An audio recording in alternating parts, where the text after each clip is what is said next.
la trilogie new-yorkaise de Paul Auster. Je pense que certains d'entre vous connaissent déjà. Paul Auster, moi, c'est un auteur vraiment qui coïncide avec ma découverte quand j'étais au lycée de la littérature contemporaine. Avant, je ne connaissais pas trop la littérature contemporaine, je m'y intéressais pas forcément. Et c'est vrai que c'est avec cet auteur que j'ai commencé à m'intéresser un peu à ce que faisaient les auteurs étrangers d'une part et contemporains d'autre part. C'est aussi un des premiers auteurs que j'ai lu en anglais, donc un petit peu plus tard.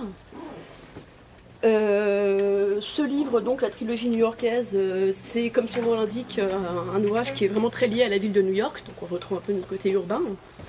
C'est une ville qui fait partie durant des obsessions de Paul Auster. Il la met pratiquement toujours en scène. Et dans ce livre, on retrouve une certaine partie de ses obsessions, donc outre la ville de New York, tout ce qui est le vieux cinéma, tout ce qui est les jeux du hasard, le baseball, la solitude de l'écrivain, des choses comme ça. Et surtout la pauvreté, la marginalité et le personnage du clochard, notamment dans la ville de New York. On trouve aussi tout ce qui est jeu de miroir entre l'auteur et ses alter ego, qui est quelque chose que personnellement j'aime beaucoup trouver dans des romans. Ce qu'elle indique qui est assez ancien, ses titres les plus récents, je pense que c'est pas forcément les portes d'entrée les plus évidentes. Après, comme je les lis un peu dans l'ordre, peut-être que c'est une fausse impression que j'ai. La trilogie new-yorkaise, comme son nom l'indique, en fait, c'est un recueil de 3 textes qui ont été à la base publiés séparément.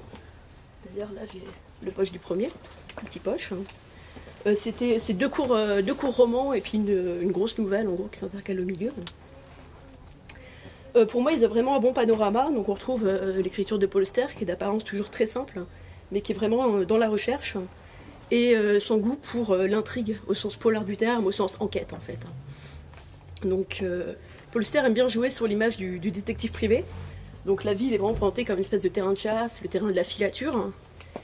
Et pour en venir un peu à l'intrigue proprement dite, la trilogie new-yorkaise s'ouvre sur un auteur de polar qui s'appelle Quinn.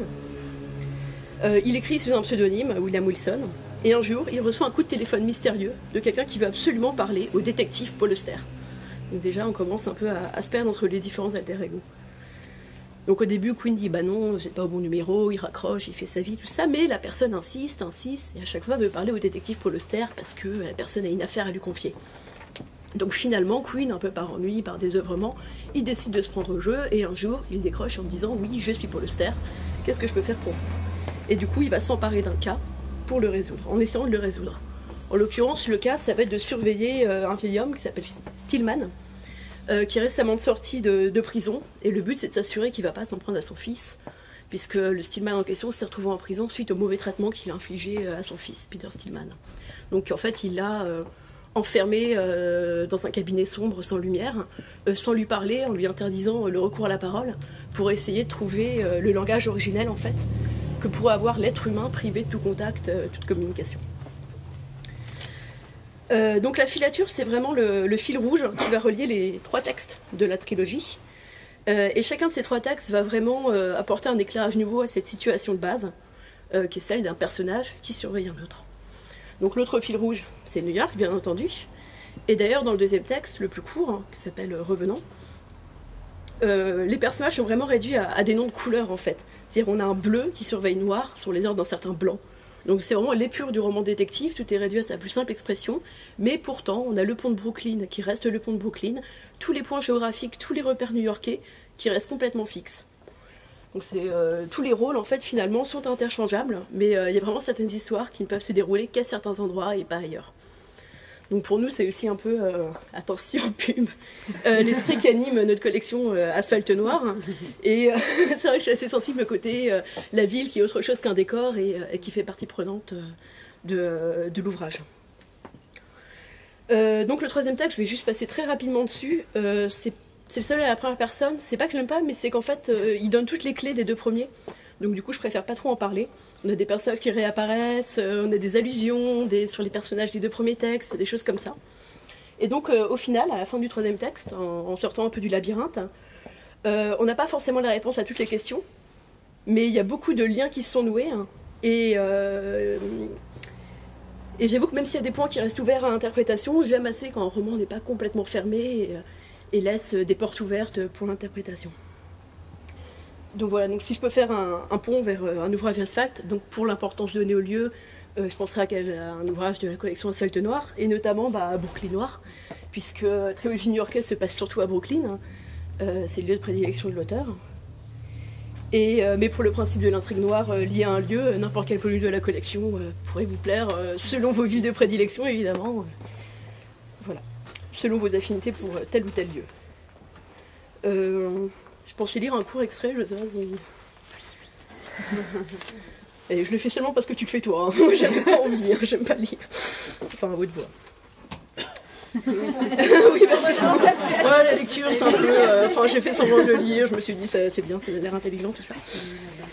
Donc, c'est le premier texte où il y a Queen, du coup, qui est en train de filer Stillman. La bande continue à gauche. Pendant ce temps... Le lendemain matin, et ensuite de nombreux autres matins, Queen se posta sur un banc au milieu du refuge pour piétons de Broadway, au niveau de la 99e rue. Il arrivait tôt, jamais après 7 heures, et il s'asseyait muni d'une tasse de café à emporter, d'un petit pain beurré et d'un journal qu'il dépliait sur ses genoux. Il surveillait la porte en verre de l'hôtel.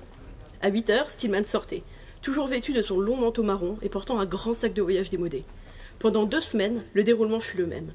Le vieil homme errait dans les rues du voisinage, à pas lents, ne progressant parfois qu'une façon infinitésimale, s'arrêtant, repartant, s'arrêtant à nouveau, comme si chaque pas devait être pesé et mesuré avant de pouvoir prendre place dans le cumul des pas.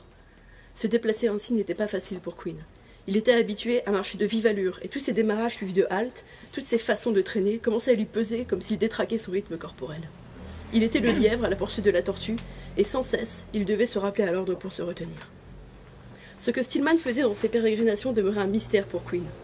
Il pouvait certes voir de ses propres yeux ce qui se passait, et il notait fidèlement tout dans son cahier rouge. Mais le sens de ces choses continuait à lui échapper. Stillman ne semblait jamais aller quelque part en particulier, il ne paraissait pas davantage savoir où il allait. Pourtant, comme à dessein, il se confiait dans une zone circonscrite avec exactitude, limitée au nord par la 110e rue, au sud par la 72e, à l'ouest par Riverside Park et à l'est par Amsterdam Avenue. Dans ses déplacements, aussi livrés au hasard qu'ils puissent paraître, et leurs trajets variaient tous les jours, Stillman ne franchissait jamais ses frontières. Une telle précision confondait Queen, car à tout autre égard, Stillman semblait ne pas avoir de but. Lorsqu'il marchait, Stillman ne levait pas les yeux. Son regard était en permanence rivé au sol, comme s'il cherchait quelque chose. De temps à autre, en effet, il se baissait, ramassait un objet par terre et l'examinait avec attention, le tournant et le retournant dans sa main. Queen pensait alors à un archéologue sur un site préhistorique, en train d'inspecter un tesson. Parfois, après s'être ainsi absorbé dans un objet, Stillman le rejetait sur le trottoir. Mais le plus souvent, il ouvrait son sac et y déposait doucement sa trouvaille. Donc pour savoir quelles sont les vraies pérégrinations de Stillman et pourquoi elles sont si mesurées, eh bien il faut lire le livre.